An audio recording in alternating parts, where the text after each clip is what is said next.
Coming up on iOS today, Rosemary Orchard and I have sneaked a peek at iOS 15.4. It's the next version that's coming, and there's lots of fun stuff to talk about. Stay tuned.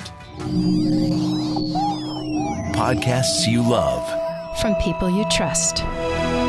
This is Twit. This episode of iOS Today is brought to you by OurCrowd. OurCrowd helps accredited investors invest early in pre-IPO companies alongside professional venture capitalists. Join the fastest growing venture capital investment community at ourcrowd.com/twit.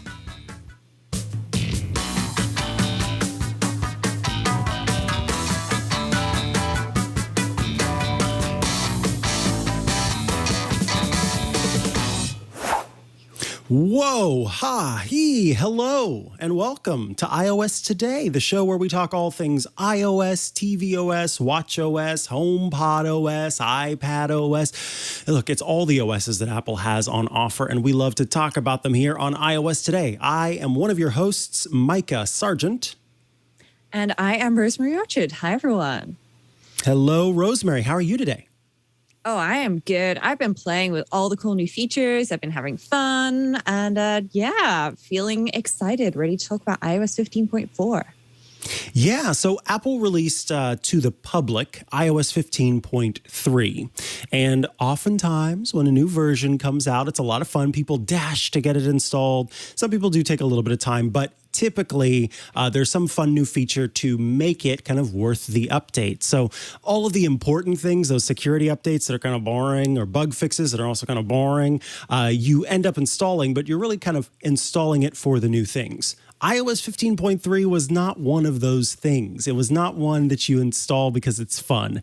iOS 15.3 was almost exclusively bug fixes, performance improvements, and some really important fixes to vulnerabilities with the system. So folks were kind of going, okay, we'll install iOS 15.3, but maybe I think a lot of people probably just let it roll to that automatic update thing where it happens overnight. And it was just one that helped make sure that your system was good to go.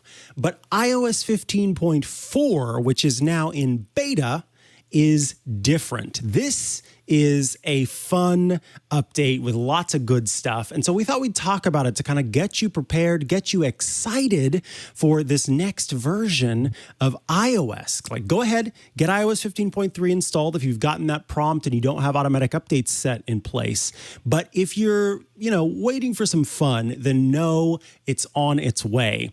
And I think what will quickly become one of the most celebrated features is the first one we want to talk about today, because I don't know about you, Rosemary, but anytime I talk about how cool it is that I, while wearing a mask, can use Face ID to unlock my phone by way of my Apple Watch, there's a little bit of kind of, poking at that, saying, well, yeah, if you have an Apple Watch, which is a fair concern. Not everybody has an Apple Watch and everybody can afford an Apple Watch. Not everybody wants to use an Apple Watch. And so they are doing their duty, their responsibility, their kindness to the world by wearing a mask, as they should.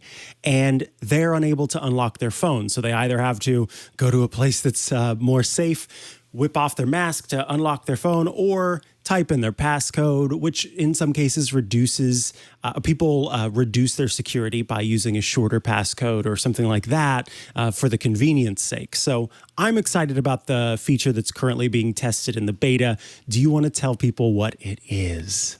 Yeah, it is Face ID with a mask. There's a great article on iMore, which shows people how you can go ahead and set it up once you get this. As a reminder, this is in beta, so if you don't want to risk having extra bugs, then you probably don't want to install a beta. But when you set up iOS 15.4, it asks you, where the very first time you boot up after installing it, it says, hey, do you want to set up Face ID with a mask now? And then you can go ahead and do that. There's also, Mikah, however, an extra bonus option, which I've not really seen people talking about which is the ability to add glasses to that. Because I know quite a few of us are glasses wearers, me included. I usually wear contact lenses when going out because masks usually end up steaming my glasses up at this time of year. But it's a great option to be able to pop into the settings, and then you can add glasses. Now, if you don't have a mask and or glasses handy when you first go to set this up, then you'll be able to go into your settings, Face ID and passcode. You'll have to verify your passcode, and then you'll be able to set up Face ID with a mask and then later add glasses, which is a great way of doing things, because this way we are nice and safe and we get to unlock our phones really easily.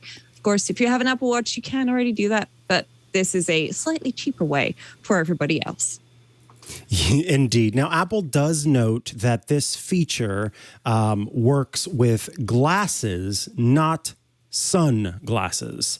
Now, this is the interesting thing. Depending on the type of sunglasses you have, you may or may not have an issue with Face ID already. If you got your sunglasses from the giant hot dog from Oscar Mayer, who's walking down the street and is handing out yellow pairs of Oscar Mayer sunglasses, chances are those are more likely to work with Face ID because the lenses are not that high quality lens that is actually blocking the UV rays from the sun. But the more powerful your sunglasses are, the better they are at blocking UV rays. That means that they're better at blocking all kinds of light from going into the frames, which will then, going through the lenses rather, which will then block the ability for Face ID to be able to look at that part of your face. So you may have put on sunglasses before, even without a mask, and been unable to unlock your phone with Face ID. You may have put on sunglasses in the past and been able to unlock your phone with Face ID. It all depends on the type of sunglasses you have. But on the whole, Apple just says, look, this does not work with Face ID. Wearing sunglasses does not work with Face ID, and so you won't be able to do so. Now, this feature, continues to have the same set of warnings and the same set of kind of caveats and considerations. But it is worth noting, I believe Apple says that the feature will be, if I remember correctly, it's something along the lines of like, it's not going to be as secure as the Face ID whenever you're not wearing a mask, because essentially what it's doing is reducing the amount of data that it takes in to confirm that it's you. So where before Face ID can look at your whole face and use all of those data points, it just looks at that area that's open, that area with your eyebrows, your eyes, and sort of your cheekbones, and uses that. So it's more likely that there could be another person out there in the world who would have those similar features enough that it would be able to trick, so to speak, Face ID. But again, that is still highly unlikely to happen. It's just worth being aware of that, particularly if, say, you are a twin or you have siblings who are very similar to you. That could all result in them being able to access your phone more easily. So it's just something to be aware of if you do choose to do this. And I mean, and the same applied when Apple announced this feature for the Apple Watch. If someone picked up your phone and held it up to their face and they were wearing a mask and you were close enough to the phone with your watch, then it would unlock the phone. And so that's why you get bopped on your wrist and it says lock phone, and then tapping that requires you to then type in the passcode in order to unlock the phone. So any of this kind of convenience is always going to reduce the security a little bit, but the chance that you're going to run into an issue is still rather low in comparison to just rocking your phone without a passcode, which is just a very bad idea. Okay. Exactly. Let's move on from that feature. I know that's one that a lot of people will be looking forward to. I'll be celebrating along with everybody else. And let's talk about live text integration with notes and reminders. What is live text? Let's start there, because I think some folks might not remember this newly announced feature that I find to be continually incredible. Oh, yeah. This feature is amazing. So usually when you tap into a notes field on your iPhone, so somewhere where you'd be able to type text, you get the copy, paste, etc. pop up. But since iOS 15, there's been this little extra button, which is lines of text with like the 4 corners marked on it. And if you tap on that, then it gives you the option to scan text. And I happen to have something here with some really big text on it to make it nice and easy. And if I just tap, then I can insert it. And that's been available everywhere. And that's pretty good. But iOS 15.4 has upped the ante a little bit because I'm sure people are aware with reminders and notes, you can add things like photos and so on to them. And in Notes in particular, that's the app I'm in right now, there's a camera button. And this has had choose photo or video, take photo or video, and scan documents for ages. But now it's got a scan text option just to make people a little bit more aware of this feature. And as you can see, Mike, it's doing a pretty good job of scanning this admittedly humongous text that I made sure I had on hand ready for the show because I wanted to make sure that I had something that worked. But I am impressed with this. I found this feature great. It's also really good, you know, when you get a receipt from the post office with a tracking number on it, it's in really, really tiny text. It's great for that. And also things like, you know, those little cards that come on the back of your router or something that have got like a passcode on them so that you can get into the router settings so that you can change the passcode. Being able to just insert that by scanning it, game changer. Absolute game changer. That's a really good tip.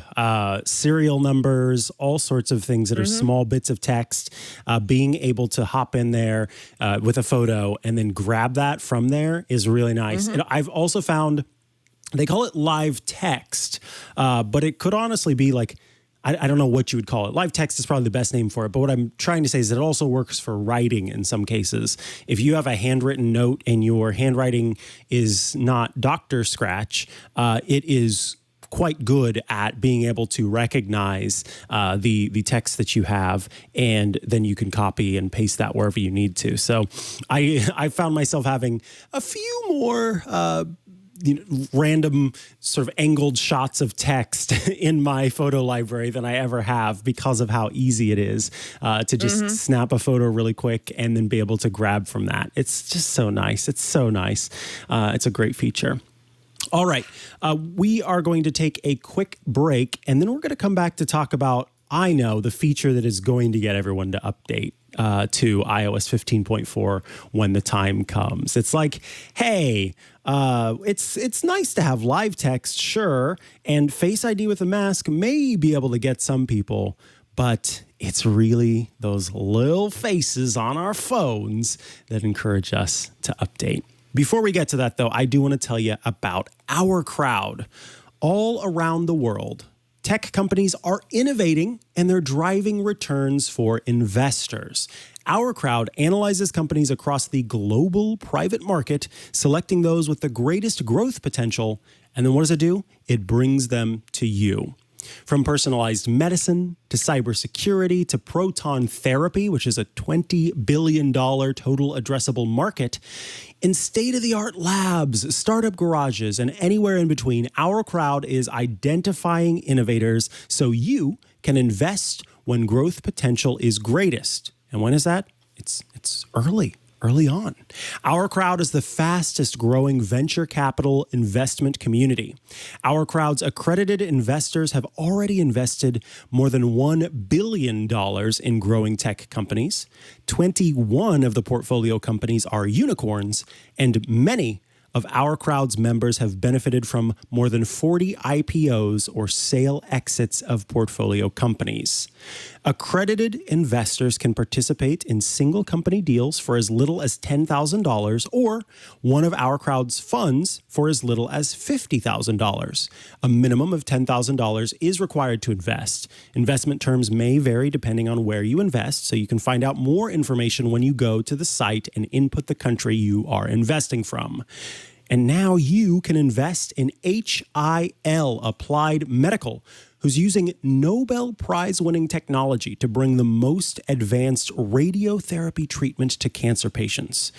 HIL's world-first laser-based system has earned them an agreement with Proton International, the largest proton therapy operator in the U.S. and Europe.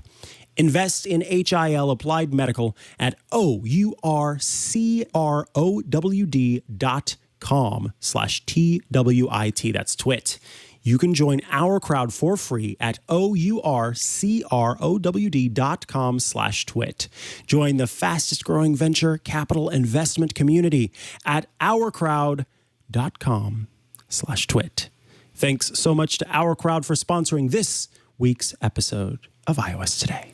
All right, back to the show, and now it's time to talk about emoji. Yes, there are going to be new emoji in the next version of iOS 15.4, and of course, Emojipedia has documented the emoji that will be included.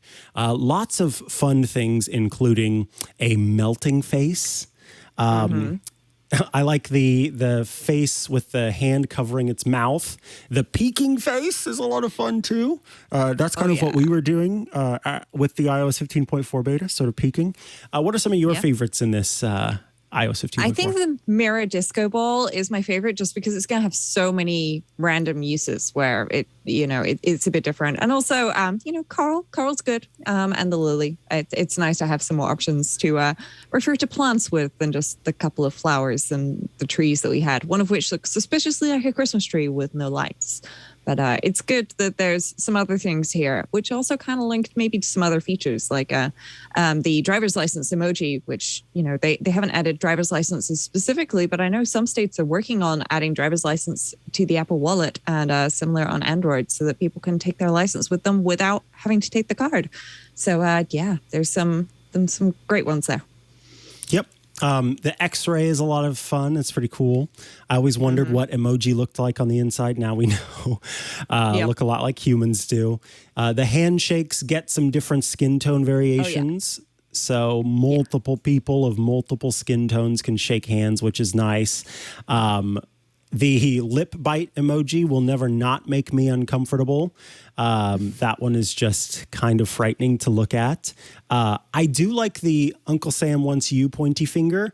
It is it's breaking the fourth wall a little bit, and I quite enjoy that. So there's all of these different ways that emoji can point. They can point up with both hands and, to the sides and everything like that.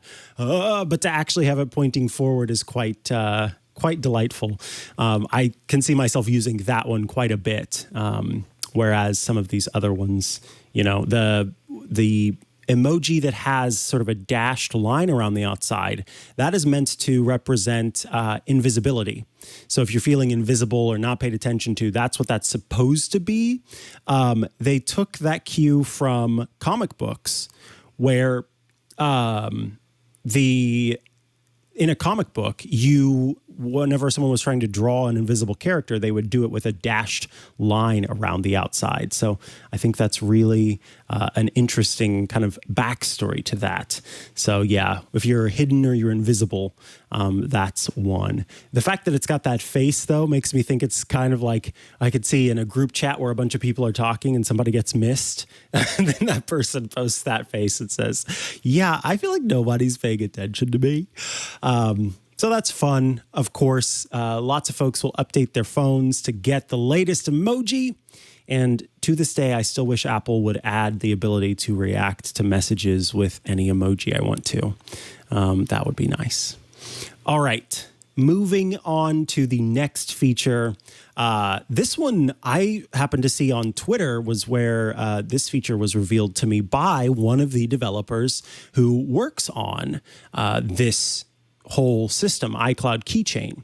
iCloud Keychain is the way that you can create and store passwords and logins for different sites and apps. And it's sort of the built-in password manager for iOS, for macOS, for iPadOS, for all the different OSs.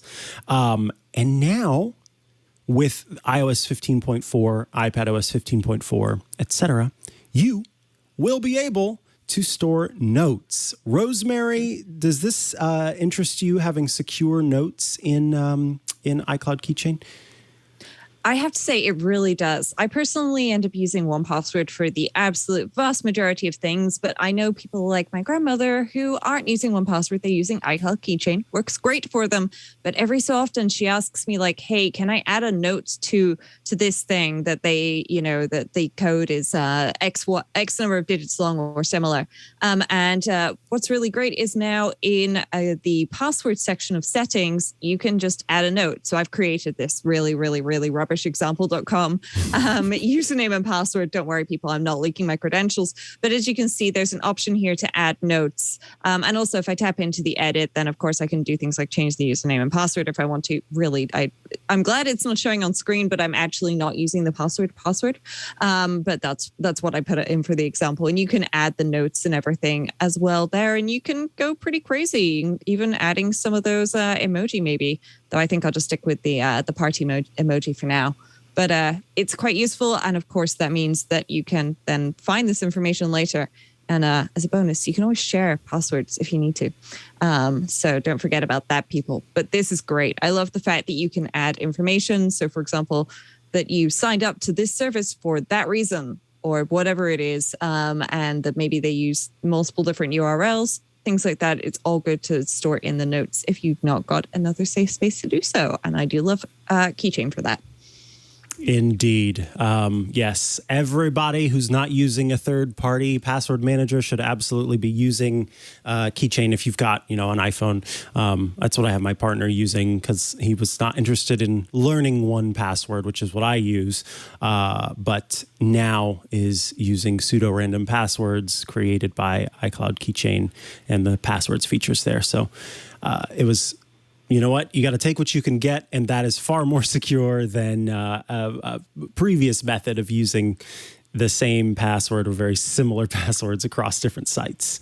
Plus, then you don't have to type in the password. And I can't remember who said it, but there was this great, if it was a tweet or if it was a actual conversation or what have you, but somebody said most people's password is just the I forgot my password link on any website because they forget what password they wrote every time. So then they just click, I forgot my password. They get an email sent to them and then they reset their password with something new. And then the next time they have to visit the site, they do the same thing again.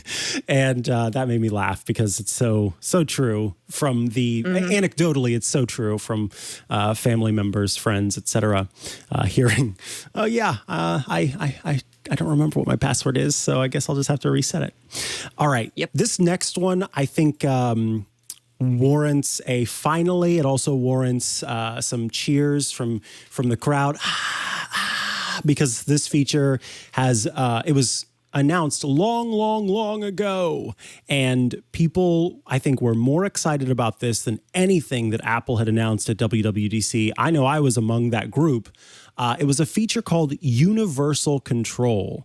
And over the course of the summer, so I should talk about this first. The way that Apple typically does things is at its conference in the summer, the Worldwide Developer Conference, Apple announces the features in the next version of iOS, iPadOS. It's all the stuff that we talk about here on the show. And then during the summer, they have beta versions of that software for developers to test for the sake of making sure that their apps are ready for the next version of iOS, but also to test to give Apple feedback on what should be fixed, what's working, what's not. Apple announced the Universal Control feature. And then over the course of the summer during testing, we never saw that feature. I think there was one time where it was kind of hidden, but not available for people to use. And so we never got to test it. But Universal Control was this built-in method for using one mouse and keyboard across different devices that you have. So, for example, I could have a Mac in front of me and an iPad to the left, to the right, above, down, whatever, near me. And I could take my mouse that is a part of my Mac, and I could move from the screen on my Mac to the screen on my iPad and then start using the mouse there on that screen, use the keyboard on that screen, and be able to do all of the work that I needed to do with just the one keyboard and mouse. Unfortunately, we did not get to see this feature. It continued to be in beta. I think there was even some concern that it might not ever launch, but it is actually in beta now. And I have not had the opportunity to test it because we'll talk about it during the news segment. The macOS beta breaks some of the software that I use daily, so I cannot update to the beta officially. But I really, really, really want to try Universal Control. I've got it installed. I've got the beta installed on my iPad, and under General and then AirPlay and Handoff, there's a new section that says, and also, I guess I can show that here. There's a new section that says cursor and keyboard, and then in parentheses it says beta, and it says allow your cursor and keyboard to be used on any nearby Mac signed into your iCloud account. So that's how you make sure that that feature is enabled, and it does what it says on the tin. I could then use the keyboard and trackpad that's connected to my iPad to actually control a Mac if I wanted to, as long as it was signed into that same iCloud account. So very handy. I'm curious, Rosemary, did you get to try this? Are you thinking about installing the macOS beta on a partition? What are your thoughts on this new feature? I'm probably going to be installing the macOS beta update on my laptop. I have my iMac, which I use every day for all of the really, really important things. And I have a laptop, which primarily was bought to run the betas and also to be my couch computing device. So I'm probably going to install on that, but I've held off just a little bit just because I have been using my laptop for some other things and I didn't want it to break right as I was really getting to be productive because that's always what happens. But I'm looking forward to this so much just because very little things. Like I keep this iPad mini at my desk every day, and it's usually just sitting in front of my keyboard down here as a kind of like status screen, like being able to just mouse down onto that and then type my reply to something or whatever it is, and then mouse back up to my computer. Sure, I've got plenty of monitor space, but there's something beautiful about having it on a separate device so that you can just pick it up and go and everything stays exactly where it was. So I'm really looking forward to that. Agreed. And the last one we're talking about today is just a new widget that folks can use with their that'll work with their Apple Card. So the Wallet app has a widget that will let you kind of keep track of things with your Apple Card on your desktop. Well, your home screen. See, I'm in Mac land. So if you would like to, if you've got an Apple Card and you like having that information available to you at all times, or, you know, swipe away, you can add this widget to your home screen and keep track of it. Anything else you want to talk about there? No, I think that's it. There are some other 15.4 features, but we're going to get to those in Shortcuts Corner. Excellent. Alrighty, folks. Up next, we've got the news. It is time for iOS Today news. Up first is the ability, finally, for you, if you have iOS 15.4, to add your vaccination certificates to the Health app and also Apple Wallet in the EU. You want to talk about this as this is a feature that we have had here for a bit of time, depending on what healthcare you use. Yeah, so over here in the UK, I've also had this through the NHS app. For anybody who's not familiar, if you go into the NHS app and you look at your COVID pass, then you can actually add it to your Apple Wallet. So it will be there when you double click the side button. It should come up with all of your cards, and then if you tap down, then there should be an option for your COVID pass. But the EU-wide one is specifically because of the Schengen zone and because it is so easy to just go between countries. And so they've added a EU-wide way to support this. Unfortunately, the UK is not part of the EU anymore, so I wasn't able to test this out. However, Federico Viticci of Mac Stories has tested it out and seems pretty darn happy with it. And let's face it, it's only a good thing if you can add this information to your Apple Wallet. But what's really great is it also then works with Apple Health. So the Health app on your phone will then have the information that you have been vaccinated, which is quite useful. Because the other thing, of course, for people to remember is if there is an emergency and people try and get into your phone, then there is the option. I can't do it, of course, because it unlocks from my face. But if you try to unlock, I'm going to see if I can replicate this now by trying to swipe up, and then it should give you the option to emergency. It's got your medical ID there where you can get some information. And so having that information available to people is pretty nice. So I'm glad that this is coming to everybody and seems to be working already for those people who've been brave enough to try it. I agree. All right. Let's see what is next. I wanted to talk about this. This is what always happens anytime there's a new version of iOS that comes out. Different developers or developer adjacent folks go code jumping, code spelunking to try and dig out some interesting tidbits. And there were some interesting tidbits in iOS 15.4, 2 of them. So the first one is that iOS 15.4 seems like it's going to allow push notifications for web apps on iOS. This is a feature that's been available in Safari on the Mac for a long time. You would go to a website and, in my opinion, annoyingly, it would pop up and say, hey, would you like to enable notifications from this website? And then from that point on, that website, every time it published something or when it wanted to, it could give you a push notification letting you know. Not super keen on that, but it is coming to iOS if you would like to have that. Some folks, that's part of what they do. That's like they like that. That's totally fine. Go ahead. The other thing is this is kind of a little bit inside baseball, a little bit code heavy, but essentially what Rosemary, I believe, showed us last week in adding an app to your desktop that is actually just to a website. When you do that, depending on how the website is set up, it will or won't create an icon of that web page that makes sense. So if they have the sort of code in place that tells iOS what the icon should look like, then it will show that. If it doesn't, then you might get all sorts of different outcomes.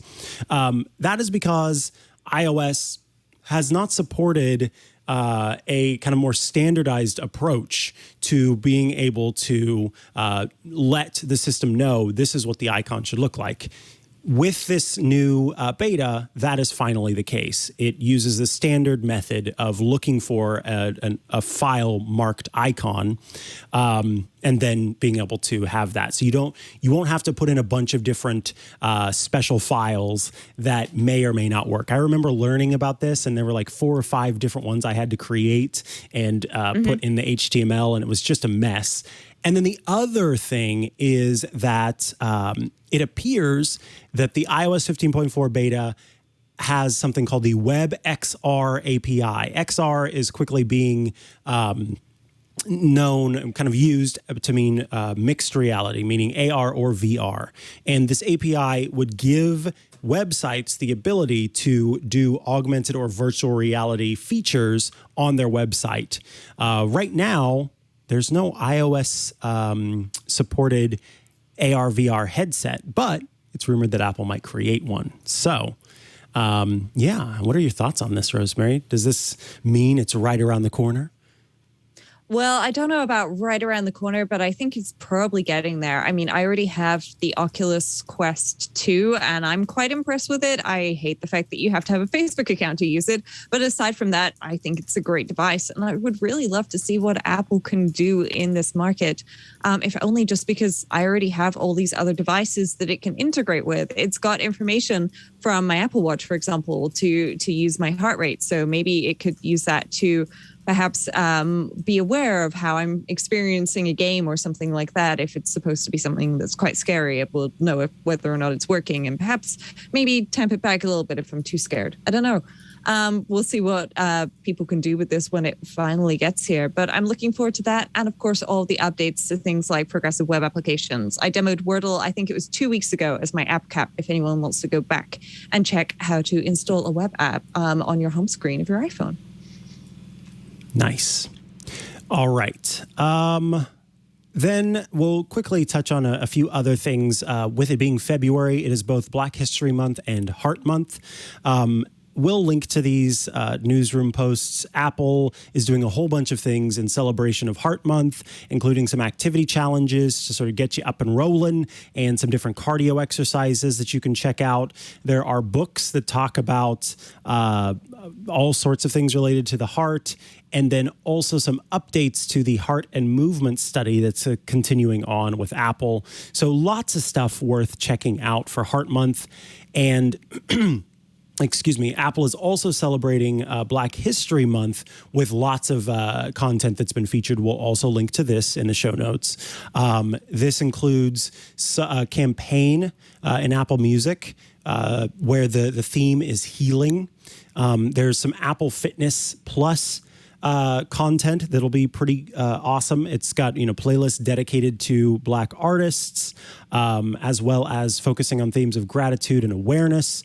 A special time to walk, which is the Apple Watch feature where you can listen and walk with someone as they go around. Some features in Apple Podcast, and then also there's a new Apple Watch face called the Unity Lights face, which is super cool. If you haven't checked it out yet, you absolutely should. The one downside is that it doesn't have any complications, which is kind of a bummer, but it is a really pretty face that has this really cool shadow effect. And then also Apple announced its new Apple Watch Black Unity braided solo loop. And it is, I think, I like it even more than I like the one that they announced last year. It says, the Black Unity braided solo loop band is created by weaving together 16,000 recycled yarn and silicone threads using advanced precision braiding machinery for an ultra comfortable custom fit. I really like those bands. It is pretty cool. So you can check that out as well. Again, we'll link those in the show notes. With that, it's time to move to Shortcuts Corner.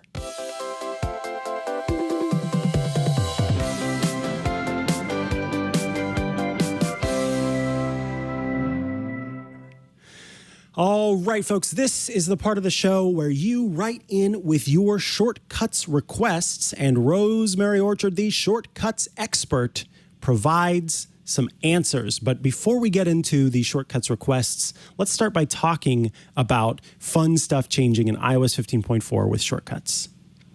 Yeah, because there are some changes, and one of them I have to say answers a very frequent listener question that we've got, which we've not been able to answer until now. But before we get to that, I'm just going to start with a quick update to the reminders actions in Shortcuts, because the reminders actions are pretty fully featured. If you look under the calendar section, they're there.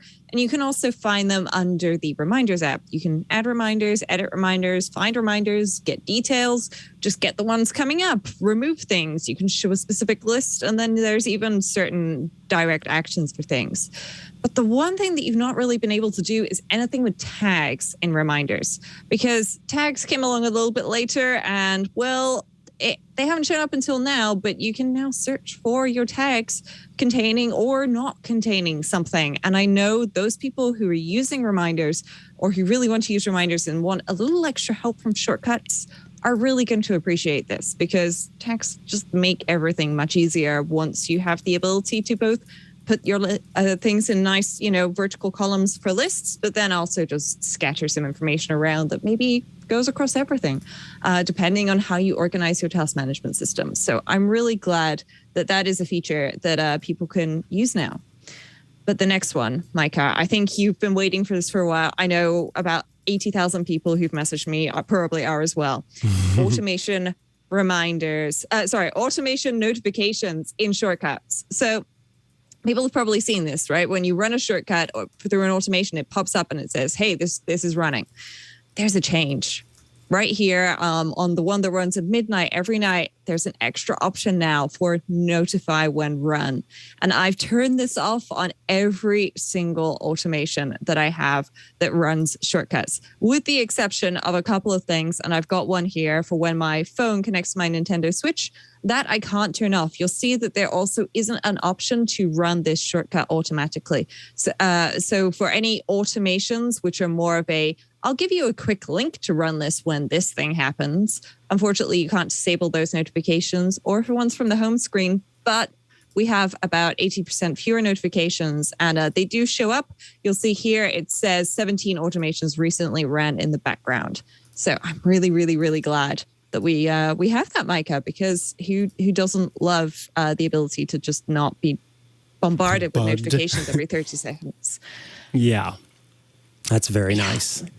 Yes. Anything else before we get into them?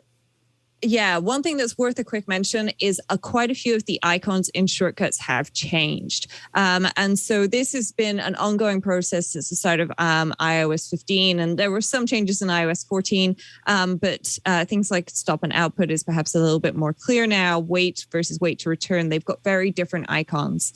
And I'm quite pleased with that. It's nice. The open app icon, that's now a little blue square with a white square inside of that with a blue arrow going from the bottom left to the top right instead of, it was previously like this black block with 9 different colored blocks inside of it. I'm not quite sure where that came from, but either way, now the icon is much nicer and I think probably easier for people to understand. Very good. I remember going in and looking at the different icons and going, ooh, ogle. So pretty cool. All right. The first Shortcuts Corner request comes from Teza. Teza says, love your show and especially both of you. Oh, thank you. I'm trying to get my HomePod minis in my bedroom to play an album of music I use to go to sleep each night. The problem is when I add this to a shortcut, it defaults to the first song in my library, or I have had it play the first song on the album and then stop. What am I doing wrong? Hope you can help. Thanks in advance. Teza, longtime listener, first-time questioner. Thank you for writing in. I am curious, how can we get it to play more than just the first song in the album I selected? Yeah, so this is a little bit of a tricky one without knowing what Tez has already got, but there is this default play action, which is play pause, and you probably want to set this to play for this particular use case, and you can specify where you want to play this. So if you've got HomePods in lots of different rooms, like I've got HomePod minis in the bedroom, then you can do that. And I suspect what Teza is doing is using the actions from the music app, which just allow you to get some music and then you can just use that action to directly play it. But what I do instead, and I think that this is going to solve the problem for Teza, is I use get playlist. Okay, you could also use get album or whatever it is, but you can get playlist and then I'll just pick a playlist here. And then here we have, instead of that play action, I'll go back. And then there's play and there's play music. And if you use play, then, sorry, that's the wrong action. And I've managed to tap in the wrong place. There we go. If you use the actions, so where you've got select music and so on, then there is actually play music, and it should give you the option to play a specific playlist. And then when you've done that, then you can select shuffle and you can turn it on for songs and you can turn on and off repeats. Then what you need to do with that is you need to set your playback destination. And so if you search, then there should be the option to set your playback destination to a HomePod. And of course, it's not showing up for me, but I will make sure that that one is there when this goes into the show notes. But that should do it for you, Teza. I use this every single day to play music and shuffle for hours without things stopping and without it always starting on the same song and driving me crazy. So hopefully this can do it for you too. That is delightful. All right, the next one is from Chris. Chris writes, good morning, Mikah and Rosemary. Good morning, Chris. I love listening to you. Hey, that's nice. I have learned so much, and because of your expertise, I get better and better every day. I have Hue lights all over my house. My husband and I enjoy changing the colors on them most during different holidays. For example, for President's Day, we change all of them to red, white, and blue. For Easter, pastel colors. It goes on and on. They go on at sunset and off at midnight. Presently, when I am just changing them for the 4th of July, I set myself a reminder for a minute after sunset to then go into the Philips Hue app and change them to red, white, and blue, but pushing a color scene that has already been set up in the Hue app. How can I set this up in shortcuts to automate this? I am looking to set up automations for the month, for each special day and then not have to think about it and have them set to go on our normal colors when it's not the special day. Thanks for your help, Chris.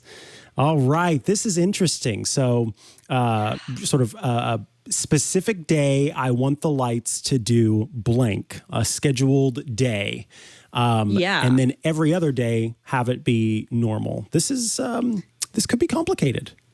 It could be complicated, but I think this is something that we can handle. So what we need to do to start with is we're going to need to do some work based on the date.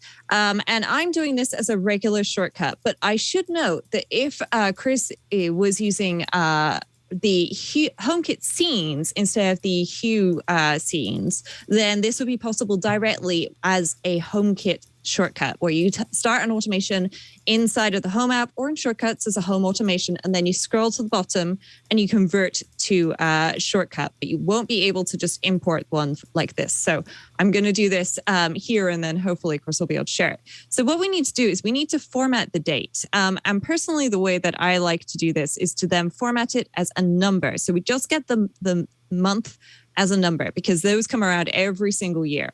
So where we need to change the format string, we're just going to change this to, and we just want one capital M because that's going to give us the month with no preceding zeros. And we don't really mind if there's a zero in front of it or not. But in this case, it's because I've got 2, it's giving me 02. And there we go. 1M gives me 2. Perfect.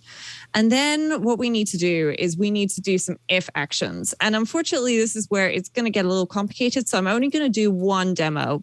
But I think Chris is going to be able to extrapolate from this. But what we need to do is say if the formatted date is 2, okay, so that means that if it's February, and then we need to set our Hue scene. And funnily enough, if you go down and you look inside of Shortcuts and you look under H for Hue, then there's some options, including activate a scene.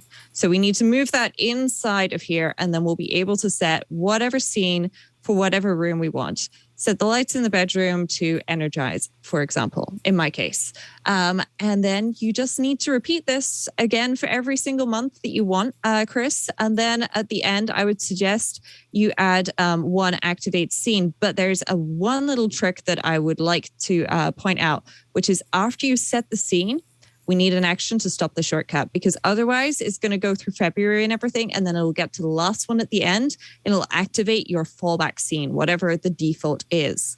And so if you put the stop shortcut inside of the if statement, that should do it for you. And then fingers crossed, you're going to have some fun scenes and you can activate a personal automation to run at 1 minute past sunset every day. Or if you convert these into HomeKit scenes, then you can actually just use that when you turn on the lights. That is awesome. It turns out it's doable. Who knew? All right, folks. Up next, we have our feedback segment, and then, of course, our app caps to round out the show.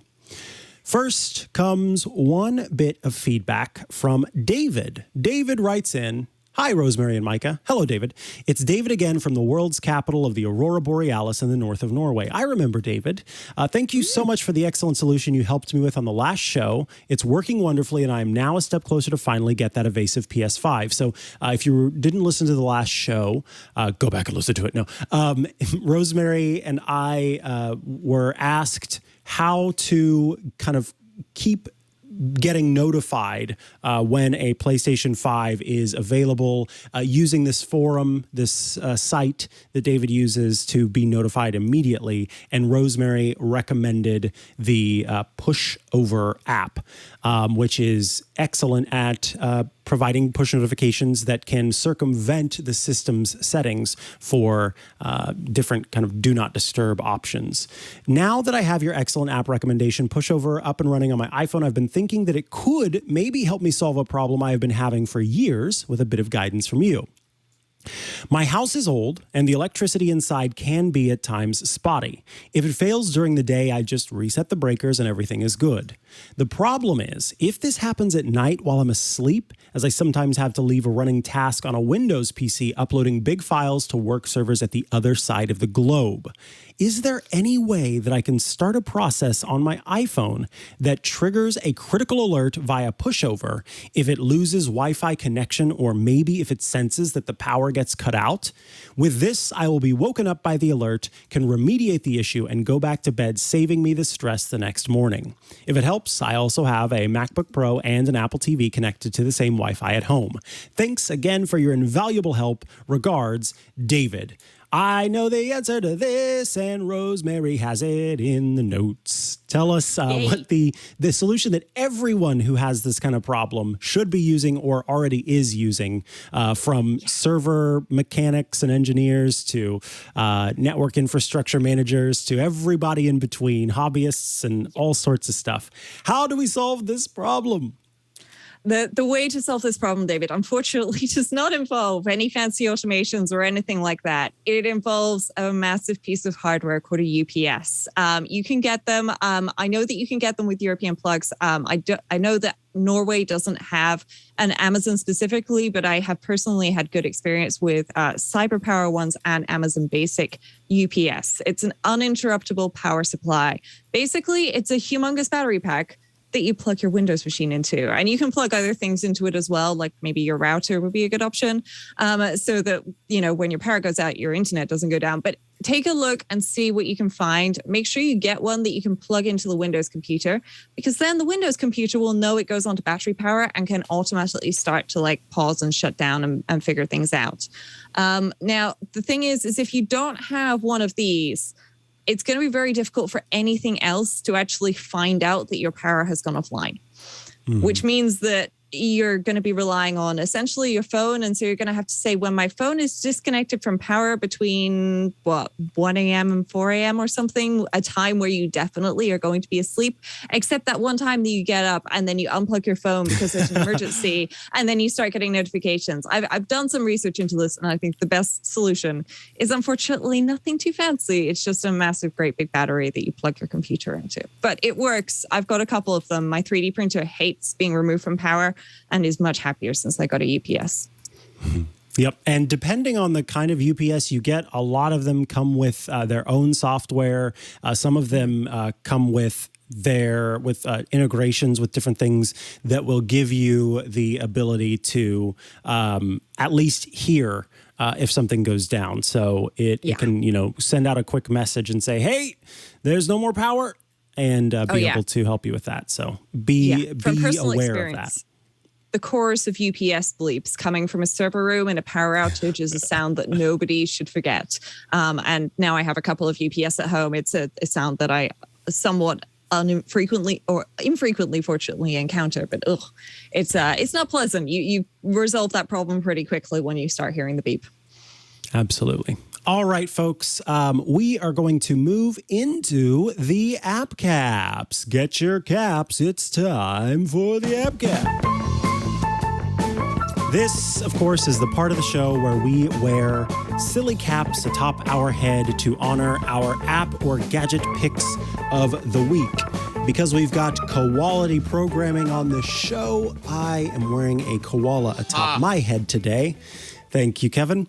But Rosemary Orchard, tell us about the cap atop your head, and then tell us about your app pick of the week. All right. Well, the cap atop my head, I've not worn it in a while. It's a cowboy hat because, everybody wants a nice little gold star on the front of theirs. I think it's officially a sheriff's cowboy hat. I'm not entirely certain about that, though. But my app cap today is one of those. It's an oldie, but it's a goodie. And that is Fruit Ninja. And I am sure people will remember Fruit Ninja from the good old days when the iPad had just come out. Yes. But it's back. And it's back in a different way in that it's on Apple Arcade. And it's great. You basically use a samurai sword to slice fruit. And there's a couple of different modes, but the one I've really been enjoying is Zen mode, because you get 90 seconds and you just, swipe all the fruit, cut it in half, and see how much of a mess you can make. And it's pretty great because as far as messes go, it's a self-cleaning one, and who doesn't appreciate self-cleaning mess when it comes to messy fruit? So I have been really enjoying this. I've got some pretty good scores. I'm not going to make everybody sit here and watch me play 90 seconds of Fruit Ninja because it is kind of crazy. But it is pretty good fun, and I've been enjoying it. It works on the iPhone, it works on the iPad, but it also works on Apple TV with the Apple TV remote. Though I have to say that was quite difficult for me to play when I tried it the other day. And as a side note, strawberries are really difficult to hit, Micah. These are so tiny in comparison to like the pineapples. Feels like I'm playing on hard mode when they send me all the strawberries. Strawberries everywhere. All right, I'm officially passing back over to you. The app that I want to talk about, it's free in the App Store, and it came up the other day. My partner's aunt sent me a photo of my partner when he was a kid. Adorable photo. And I remembered that she takes a lot of photos, which tend to have that issue of glare reflecting off of the glossy coating of the photo. The way that this is more traditionally solved is using a scanner, a flatbed scanner, where you lay the photo down on the flatbed scanner, you hit start, you wait 9 hours for the photo to scan, and then it uploads via clunky software or the clunky web interface, and then you save the photo to your desktop or to your photos library. It's kind of a mess. It's unwieldy. It can be really annoying. Luckily, Google has an app that can help you with this problem and is more available to more people. Not everybody has a flatbed scanner hanging out or a computer even to connect to the flatbed scanner to get those photos. So they made an app that's been around for a long time, and it's called Photo Scan, all one word. Just how you'd think it would be spelled, Photo Scan. And what it does is it lets you take a photo, and in doing so, it helps you eliminate the glare while getting a high-quality version of the photo. So I'm going to switch to my iPhone here so you can see. I don't have a photo in front of me, but I just have a glossy rectangle that will work in this case. This is the knitting supplies paperback or paperboard. So what you do, you start out by putting the photo that you're trying to take within the frame. And then I'm wondering, it might not recognize it automatically, but I'm going to go ahead and press the take a photo button in the bottom. And now you can see that it's turned on the light, and there are these 4 circles that are around the outside. And it's saying, hey, move your phone to these different circles. Oh, I took too long, so let me do it again. Let me move this up a little bit. So we will start again.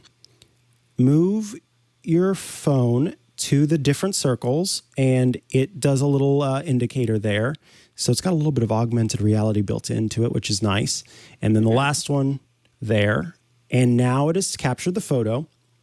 And I can tap on this photo, and you can see that it has captured that rectangle. Now, from here, I can rotate it, which is the first thing that I want to do, and then adjust the corners. So this is a really handy feature where I put my finger on that spot, and up at the top, it shows you what that corner actually looks like. So then I can perfectly position it how I want to in that top corner there and get it just right. I'm going to make it a little bit bigger in this case, simply because I want to capture the whole thing. And I should also note that it does an even better job when the photo is actually a photo and not just a rectangle, because it is smart enough to kind of capture what you have in front of it. So then I'll tap done, and you can see that it readjusted the angle of it as well. So it can sort of pay attention to how there might be distortion of the photo. And then from there, it automatically went ahead and saved it to my photo library. You may have seen that little pop-up that said, hey, do you want to modify this photo? It's automatically adding it to your photo library. The changes that you make are automatically added. And then from there, you can send feedback if you want to, but you can also tap the share sheet to share from here if you want to, go back and make adjustments how you need to, etc. But this is a great and quick way to capture a photo that is an actual photo. So if you've got a photo album full of photos that you want to edit, then you can. Here's one that it was a Polaroid that was sitting on the table, and I was able to capture it using this. The photo was sitting right below a light overhead, and so it by default had a glare. But what happens is whenever you're moving your phone to those 4 rectangles and doing that capture, it is taking multiple photos of the photo, and then it combines them all together to remove the glare. So it's a very clever app that I find delightful. And I think anytime you get a family member sending you a photo that they've taken of a photo, just go ahead and send them that app and say, hey, check out this app. It's super easy to use. I think you'll really like it. You'll be able to get those photos into your phone like you want them, but the photos won't look bad and sort of off angle and glared and everything like that. So super cool. Photo Scan by Google Photos, available for free in the App Store. Folks, with that, we have reached the end of this episode of iOS Today. If you have questions, feedback, Shortcuts Corner requests, all that magical stuff, you can email us, iostoday@twit.tv. If you'd like, you can watch the show while we record it live. We record every Tuesday at 12 p.m. Eastern, which is 9 a.m. Pacific. You just go to twit.tv/live to check it out. That's a great way to watch the show. You get to see all the fun stuff that happens behind the scenes while we're kind of recording or before we're recording. But we think the best way to get the show is by going to twit.tv/iOS, because when you do, you can click to subscribe to audio, subscribe to video, and choose your podcast provider. YouTube, Google Podcasts, Apple Podcasts, all those places that you may be listening to the show. And that we think is kind of the best. The video version of the show is certainly the one that I think is the one you should watch. But we do our best to make sure that the audio version is full of descriptors so that if you are listening or if you are unable to watch, that you can still get as much out of the show as possible. I should mention Club Twit. Club Twit is this really awesome program. For $7 a month, you can join the club at twit.tv/clubtwit. What do you get? You get every single one of Twitch shows with no ads. Yes, that's right, no ads.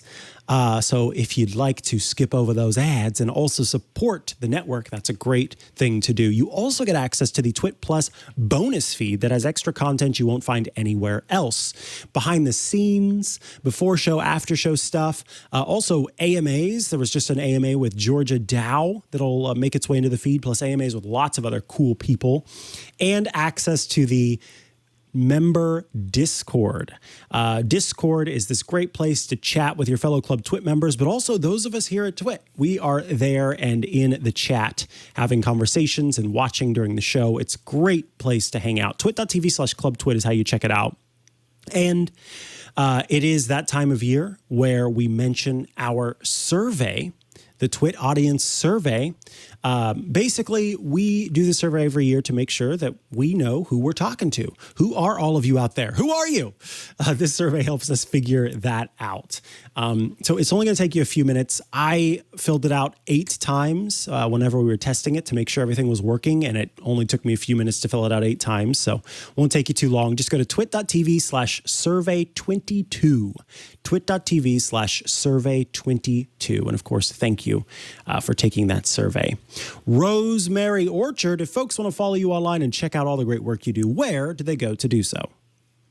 Well, the best place to find me is over at rosemaryorchard.com, which has links to all the stuff I do. And of course, you can also find me on Twitter with the username Rosemary Orchard. Mikah?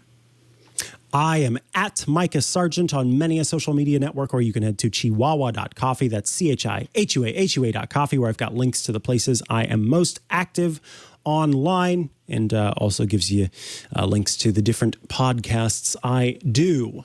Thank you so much for tuning in. We appreciate every single one of you. We hope you got a lot out of this episode of iOS Today and are looking forward to the next version of iOS 15 with lots of fun new features. Until next time, we say goodbye. The world is changing rapidly. So rapidly, in fact, that it's hard to keep up. That's why Mikah Sargent and I, Jason Howell, talk with the people making and breaking the tech news on Tech News Weekly every Thursday. They know these stories better than anyone, so why not get them to talk about it in their own words? Subscribe to Tech News Weekly and you won't miss a beat every Thursday at twit.tv.